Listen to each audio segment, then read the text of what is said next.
جب عمران خان اسلام آباد سے واپس آئیں گے زیبا چودھری والے کنٹمپٹ کیس کو بھگتا کے، تب یہ جلسہ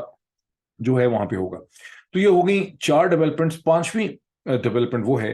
جہاں واٹس ایپ کے اوپر مسلسل ایک متن پورا گردش کر رہا ہے، اور اس سے پہلے ایک بڑے پرومیننٹ ولاگر ہیں جنہوں نے یہ انکشاف بھی کیا کہ کمپنی صاحب بہادر پاکستان کے اندر ایسٹ انڈیا کمپنی کے جو جانشین ہیں رابرٹ کلائیو اور وارن ہیسٹنگ کے،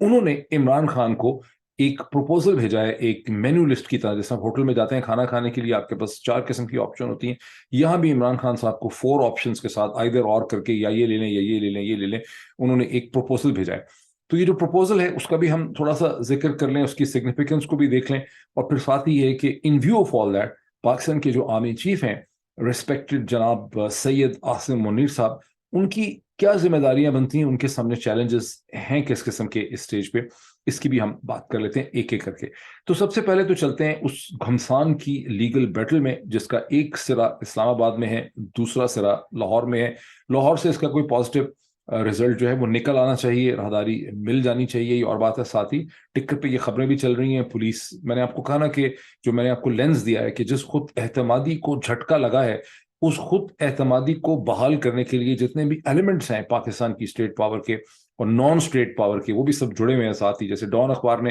کم از کم 2 یا 3 اداریاں لکھتی ہیں اس سیلف کانفیڈنس کو بحال کرنے کے لیے، جس میں مسلسل کنڈیم کیا جا رہا ہے ان نوجوانوں کو جنہوں نے جن کے اندر ریاستی اداروں کی عزت نہیں رہی ہے، بڑا غلط ہو گیا ہے، قانون کو ہاتھ میں لے لیا گیا ہے اینڈ سو آن۔ بہرحال اب ساتھ ساتھ یہ بھی ٹکر چل رہے ہیں کہ پولیس نے بہت سی سڑکیں، علامہ اقبال روڈ، دھرم پورہ کی بہت سی سڑکیں، محلے، آگے پیچھے کے راستے جو ہیں وہ دوبارہ بند کرنے شروع کر دیے ہیں، اور وہاں لوگوں کو ہراساں کیا جا رہا ہے۔ تو یہ بھی اسی خود اعتمادی کو بحال کرنے کا طریقہ ہے جس میں یہ تلوار لٹکائی ہوئی ہے دھرم پورہ کے لوگوں کے اوپر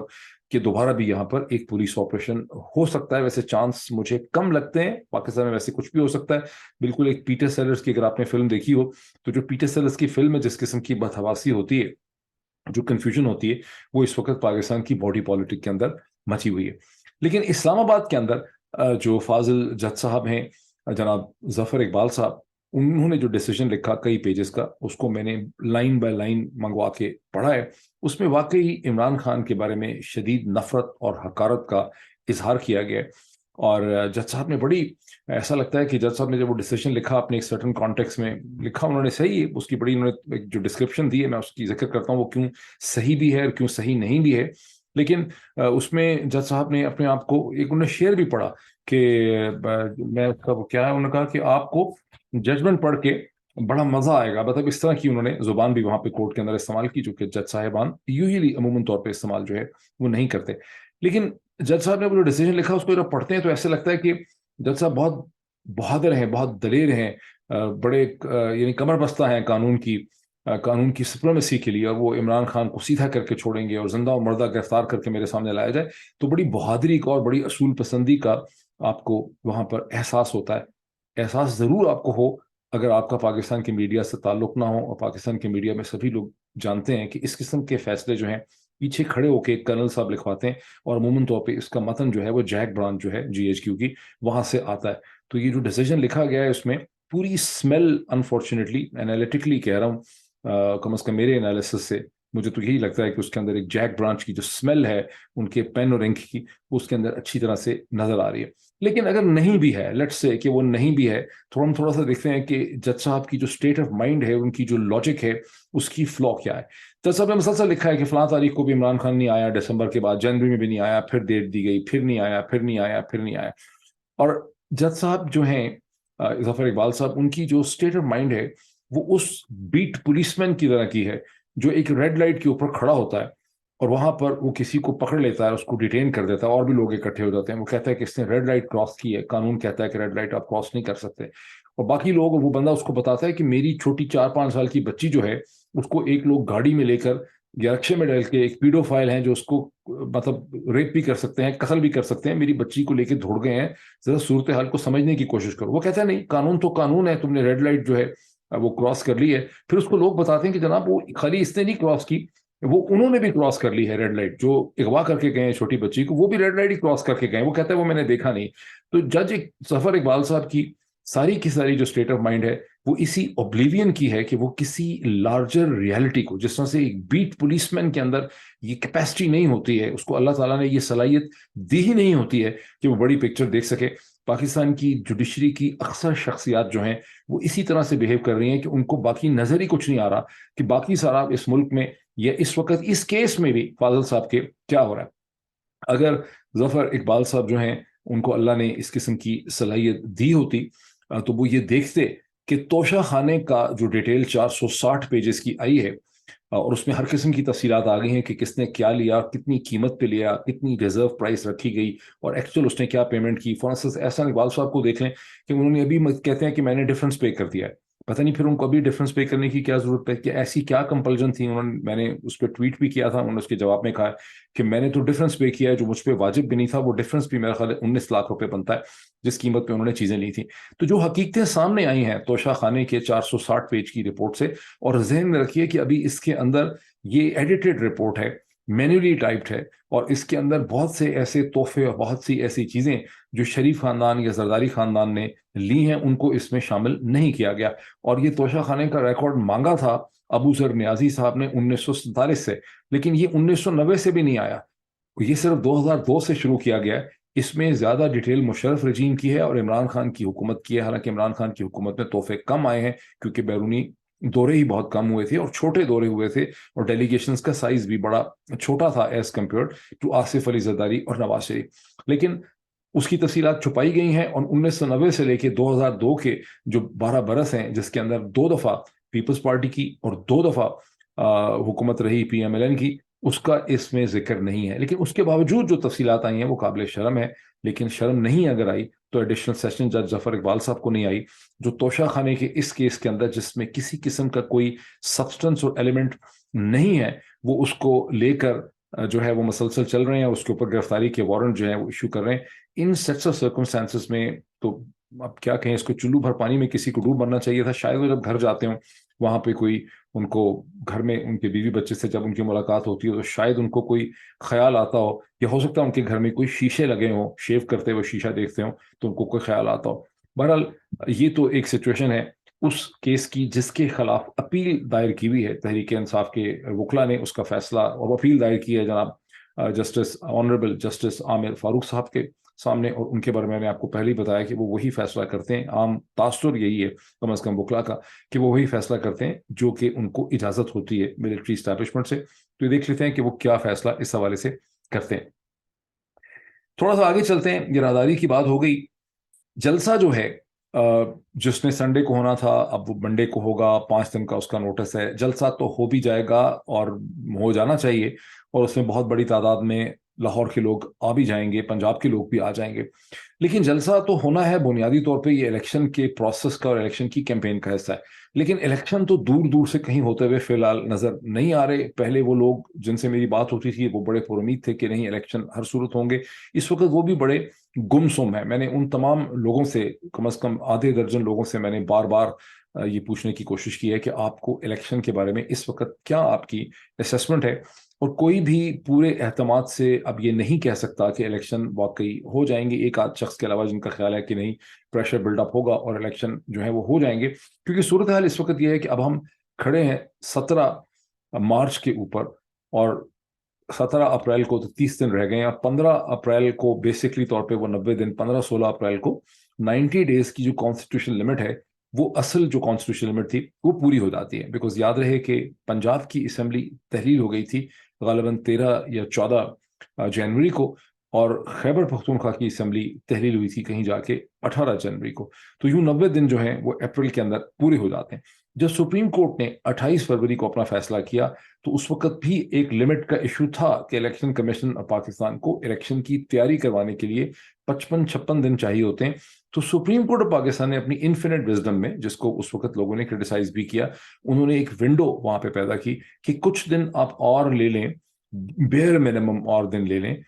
تاکہ الیکشن کی جو فارمیلٹیز ہیں وہ پوری کی جا سکیں. یہ الیکشن کمیشن آف پاکستان کے لیے سپریم کورٹ آف پاکستان نے ایک کنسیشن نکالی. اس کے اوپر الیکشن کمیشن آف پاکستان نے جو پریزیڈنٹ آف پاکستان کو کہا گیا تھا پنجاب کی تاریخ دینے کے لیے، تو انہوں نے ان کے لیے ایک رینج رکھی تھی starting from any where from 30 April to 7 مئی، جس میں ڈاکٹر عارف الوی، پریزیڈنٹ ڈاکٹر عارف الوی نے